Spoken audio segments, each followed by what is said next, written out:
Hello दोस्तों, welcome to my channel. मैं चाँदनी जायसवाल आप सभी का स्वागत करती हूँ। आज हम लोग निपुण भारत मिशन का जो रजिस्टर है उसमें साप्ताहिक योजना कैसे बनानी है उसे जानना सीखेंगे।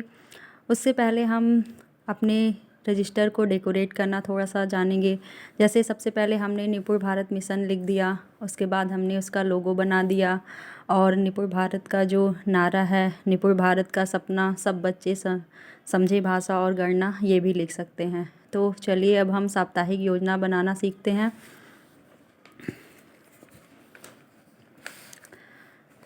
जैसा कि हमने सबसे पहले साप्ताहिक एवं दैनिक कार्य योजना लिख दिया है, उसके बाद सप्ताह 1 यह हमारी कक्षा 2 के लिए भाषा की है। हम यहाँ पर दिनांक भी डाल सकते हैं, जैसा कि 30 सितंबर 2022 से 12 अक्टूबर 2022 तक हमने इसमें लिखा है। दशहरे की छुट्टियाँ होने के कारण ये हमारा सप्ताह थोड़ा लंबा हो गया था। अब यहाँ पर हमने 2 कॉलम बनाया है, एक तरफ दिवस दिनांक लिखा है, दूसरी तरफ हमने भाषा लिखा है। यहाँ हमने दिनांक डाल दिया और सप्ताह का कौन सा दिन है वो लिख दिया यहाँ पर। अब जैसा कि हमारा भाषा में 3 कालांश हैं, मौखिक भाषा, डिकोडिंग, पठन विकास। मौखिक भाषा विकास जो है यह हमारा 40 मिनट का कालांश रहेगा, डिकोडिंग जो है 60 मिनट का और पठन विकास जो है वो 20 मिनट का रहेगा। मौखिक भाषा में हमें स्थानीय कविता बतानी है जो बच्चों को आसानी से याद हो जाए। जैसे कि हमने पहले दिन में कविता जो है बंदर मामा कराई और बच्चों को एक दूसरे के नामों से परिचित कराना या गतिविधि कराई, जिससे बच्चे एक दूसरे को जान सके और उनकी जो मनपसंद के एक चित्र है वो भी बनाने को कहा। फिर हमारा डिकोडिंग है। डिकोडिंग में हमने जानवरों की आवाज़ को पहचानने की गतिविधि कराई। इसमें एक बच्चे को कहा गया कि आप एक जानवर की आवाज़ निकालें तथा दूसरे बच्चे को उसे पहचानने के लिए कहा गया। फिर इसके बाद हमने हाथी का राजा की कविता कराई और कार्य पुस्तिका पाठ 1 पर कार्य किया। उसके बाद पठन विकास में हमने कविता हाथी राजा को फिर से दोहराया और बिग बुक जो है हमारी, उससे चिड़िया कहानी पर चर्चा की गई। बच्चों को चिड़िया कहानी सुनाई गई तथा बंद एवं खुले छोर के प्रश्न भी पूछे गए। अब दूसरे दिन हमने जो हमारा 6 अक्टूबर को शुरू हुआ, उस दिन हमने मौखिक भाषा में बाल गीत में हमने कागज़ की गुड़िया बच्चों से करवाई, जिसे बच्चों ने बहुत अच्छे से किया। और उनको मौखिक भाषा विकास में हमने अपनी भाषा में अनुभव साझा करना, यानी बच्चों के परिवार के सदस्यों के बारे में पूछा गया, उनके घर में कौन कौन रहते हैं तथा घर का उनका जो सबसे प्रिय सदस्य है उसका चित्र भी बनाने को कहा गया।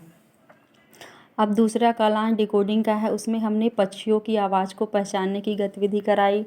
इसमें एक बच्चे को कहा गया कि आप पक्षी की आवाज़ निकालिए तथा दूसरे बच्चे को कहा गया कि पहचानिए किस पक्षी की आवाज़ है।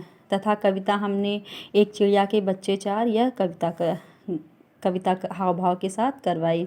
फिर कार्य पुस्तिका पार्ट 2 पर हमने कार्य किया और इसमें 3 हैं, जैसे स्माइली, थंब और स्टार। इसमें से एक बच्चे को आप दे सकते हैं।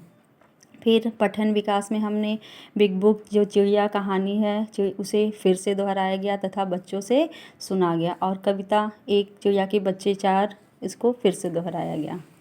अब तीसरे दिवस पर हम चलते हैं। इसमें मौखिक भाषा में हमने कविता कद्दू जी की चली बारात यह कविता करवाई। उसके बाद मौखिक भाषा विकास में हमने अपनी भाषा में अनुभव साझा करना, जिसमें बच्चों के परिवार पर फिर से चर्चा हुई कि उनके कार्यों में उनकी कौन मदद करता है और उनके मनपसंद का एक खेल की सामग्री का चित्र बनाने को कहा गया।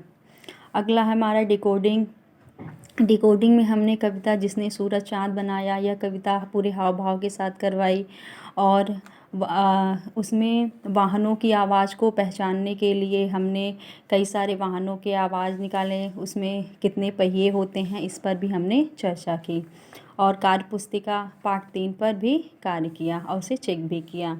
फिर पठन विकास में है हमारा चिड़िया की कहानी को फिर से दोहराया गया। तीसरे दिवस में बच्चे कहानी को अच्छी तरह याद भी कर लेते हैं और उसे अच्छे से सुना भी लेते हैं।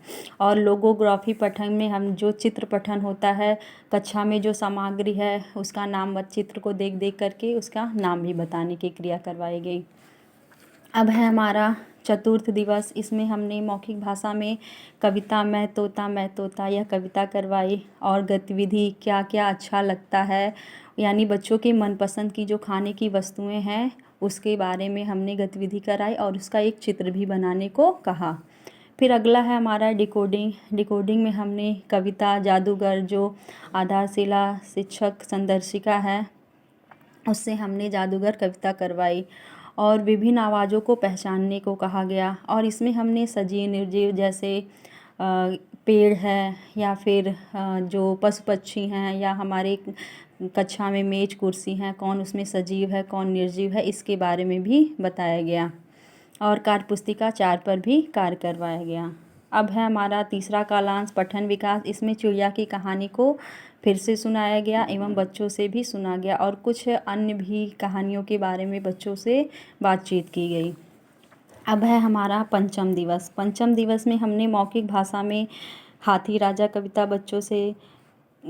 बच्चों के साथ साझा किया और बच्चों ने भी हाथी राजा कविता सुनाई। और खेल हमने खेला जो मैं कहूँ, यानी इसमें मैं जो कहूँगी उसके बारे में आपको बताना रहेगा कि वो किस चीज़ का चित्र है या कैसी आवाज़ें निकालता है इसके बारे में, और अपनी मनपसंद का एक चित्र बनाने को भी कहा गया।